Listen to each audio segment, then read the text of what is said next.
Welcome once again to another edition of Shelf Life Book Reviews Online.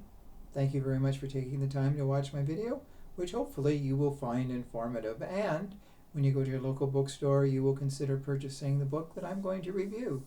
And the book is The Ghost Woods by C.J. Cooke. This is an advanced reading copy, so it doesn't show the title here, but here's the Ghost Woods. It's published by HarperCollins, and it retails for $36.99. The Ghost Woods is sort of like a gothic horror ghost story.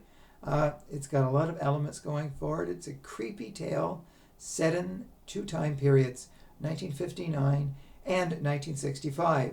And it revolves around a mansion in the woods called Lichen Hall. That's been around for quite a few centuries. Now, what Lichen Hall is, it is really a home for unwed mothers. If girls are pregnant, they can go to the home, they can have their child there, and the child is adopted. They stay in the home till the baby is adopted. Now, there are two main girls. One is Mabel, and the other is Pearl. Now, her name is Mabel Haggith. She went to Lichen Hall in 1959. Her family, she got pregnant and her family pretty well disowned her. But the thing is, Mabel exclaims she never ever had sex with anyone. So it's like an immaculate conception.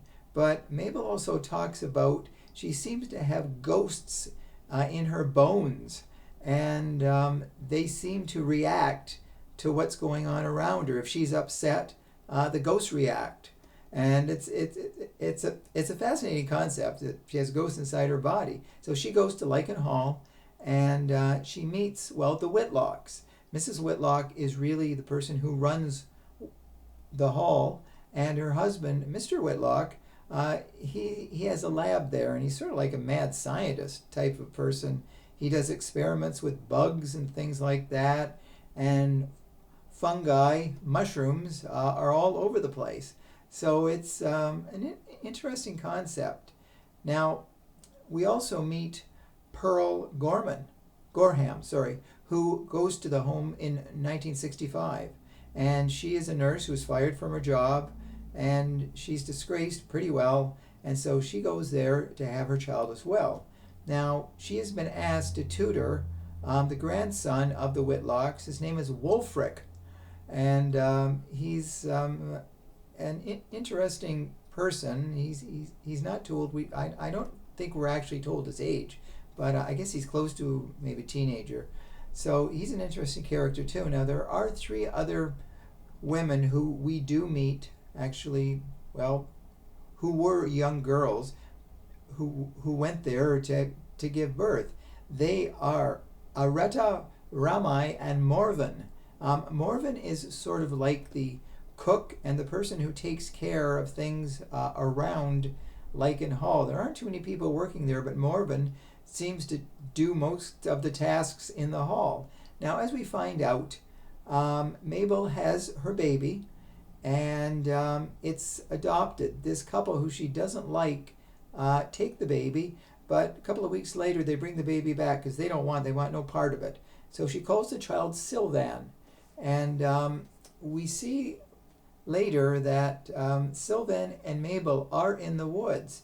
Now, Pearl also has her baby in 1965. So basically the book sort of moves from 59 to 65, but it all comes to a head in 65 when Mabel and Sylvan are in the picture, because they're in the woods not too far from Lichen Hall.